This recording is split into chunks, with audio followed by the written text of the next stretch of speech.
What is up, everybody? Today I'm doing a deck profile for my Hope for Exodia deck. It's a pretty fun deck to play. I'm posting this video so you guys can, if you guys want to play it, it's a pretty fun deck. I posted a video of me playing the deck, and it's a really fun deck to play if you like Exodia. If you don't like Exodia, then this probably isn't the right video for you. But yeah, I'm just gonna get right into the deck profile. But basically, the point of this deck is to use Hope for Escape. You basically want your opponent to attack you, and you want to increase their life points with cards like gift card and stuff like that. And basically, you pay 1,000 life points. First off, your life points have to be at least 1,000 less than your opponent, and then you pay 1,000 life points, and then you draw one card for every 2,000 difference. So always when you play Hope for Escape, you draw at least one card minimum. I usually draw like 3 to 4. In really bad situations where they MS my Hope for Escape and I just have to play it, I draw like 2. But usually you draw like 3 to 4 cards. So I mean, it's a really good card. Like, best way to stop this deck is just to limit this card to 1, and that's like that's all you have to do to stop this deck. But I feel like Exodia is going to be really good next format. So I'm just going to get right into the deck profile. Again, this is for the March 2000 or not. I'm sorry, not March. The September 2013 TCG list. But yeah, it's a pretty fun deck to play if you like Exodia. So yeah, let's just get right into it. So obviously I'm playing Exodia all 5 parts. Obviously you have to have all 5 pieces to win. And then I'm playing 3 missionary or emissary of the afterlife. I think that's how you say it. But basically this is just you set him, and it only has 600 defense. As soon as it goes to the grave from the field, you can add any of these 4 pieces. You can't add the head, so you do have to draw into that. But you can add any of these pieces. So if you open up with 1 or 2 of these guys, it is just ridiculous how good the deck is. Obviously your opponent's going to attack you. You add Exodia to one of the pieces to your hand, and if you have any more than that, then I mean, honestly, every game that I opened up with at least 2 of them, I always won, because you can just set them, and then there's no way. I mean, sure that the compulse does exist, but compulse is going to be at 1. So, basically, there's like, this card is just way too good. This format, in Exodia, it's going to be really good. And I'm playing 2 Swiss Scarecrow. I'm playing 2 because I don't want to get OTK'd. I do have Waluku and I do have Threatening Roar, but I feel like I just need a little bit extra just in case. So I like 2 Swift Scarecrow. I can't for the 3rd, but I definitely would play 3 if I had room. And I don't like Fader because Fader can be Solemn Warning. So, I think just Scarecrow is just a lot better in my opinion. And then 3 Upstart Goblin. It's really good. Your opponent gets 1,000 life points and you get to draw 1 card. So it helps set up for Hope for Escape, and you get to search through your deck. So it's pretty much a +2 in this deck. That's pretty much, it's really a +2 in this deck. And then of course, best stall card in the game, I guess, One Day of Peace. Even though your opponent does get 1 card, it's still a really good card because, it helps go through your deck, and you don't have to worry about damage. That's probably the best part of this card.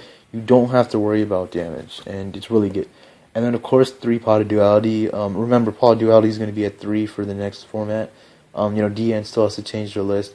But yeah, Pot of Duality definitely adds consistency. That's what it does. It adds consistency. It's really good in this deck. So yeah, 3. And then we're playing 3 gift card again. Increase your opponent's life points by 3,000. It basically, if you get 1 gift card off and you get Hope for Escape off, you draw 2 cards, because 3,000 plus the 1,000 is a 4,000 difference. And then 3 Jar of Greed. Again, this is just to draw, because obviously you need to go through your deck fast. And then 3 Legacy Ayada, and of course we're playing 3 Reckless. Let me just, yeah, there we go. Playing 3 Reckless. So this is basically your simple draw engine, basically. And then of course, for the traps that stop your opponent from trying to kill you off, when they're trying to go for game, you have Threatening Roar and you have Waluku. Again, both of them are chainable, and that's the important part. That's why I'm not playing your F4s. I'm not playing, cards like that, because, you want to have cards that are chainable, otherwise you're just going to get OTK'd. And then we're playing 2 Accumulated Fortune. Again, this is kind of like Chainburn, where you want to play your draw cards in, with Accumulated Fortune, so you can get those extra 2 draws. You only play 2 because you don't need 3. You definitely don't need 3.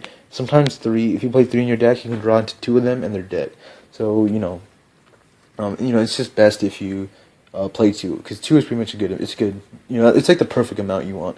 And of course, pretty much the best card in the deck, Hope for Escape. You have to definitely think with this deck. I mean, I know everyone's saying Exodia is autopilot, but you do have to think with this deck.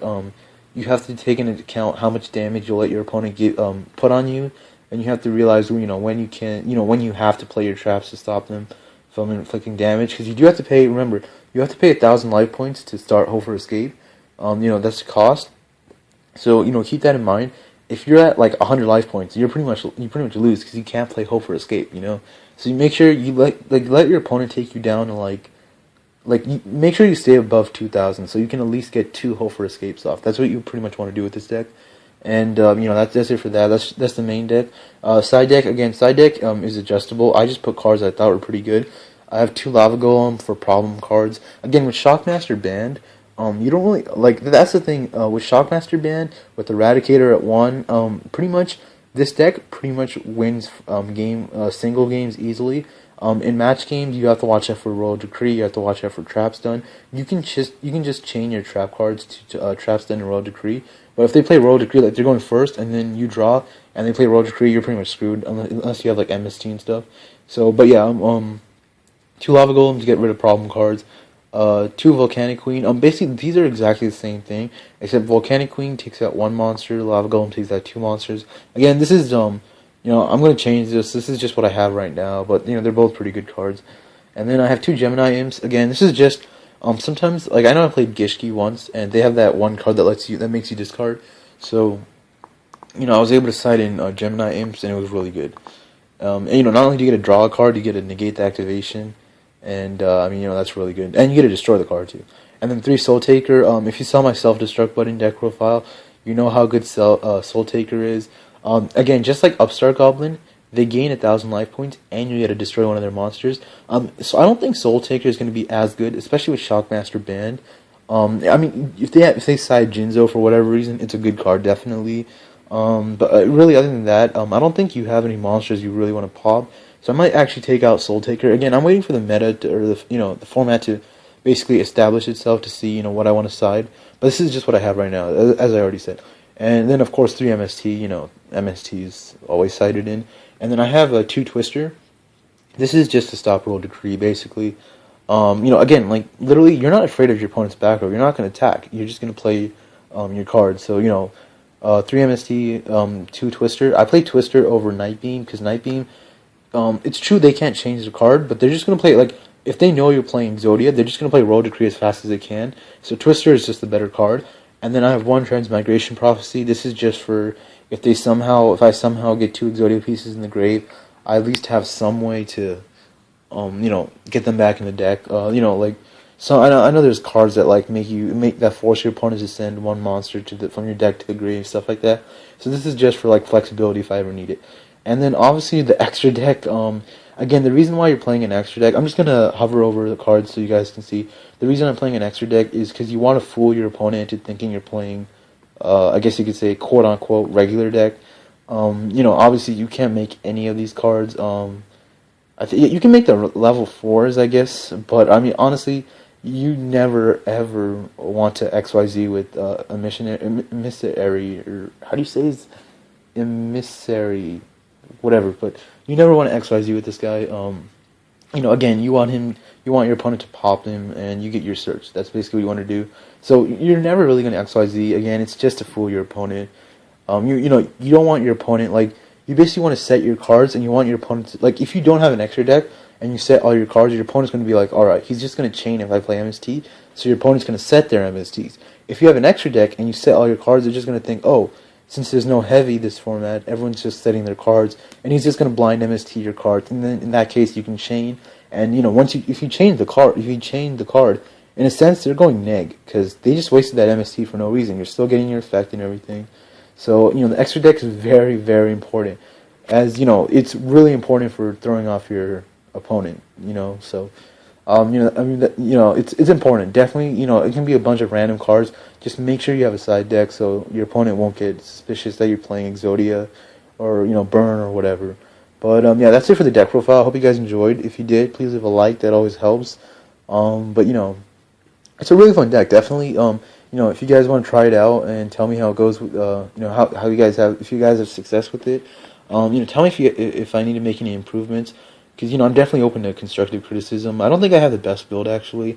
I'm still testing different stuff. Again, I'm pretty much waiting for the format to develop because I want to see, what's the best deck, so I can build my, build this around it, like, in terms of countering, as well as side deck. Definitely I might drop Soul Taker to 2, because Shockmaster's gone. Like honestly, that's what makes this format really good for chain burn and stall decks.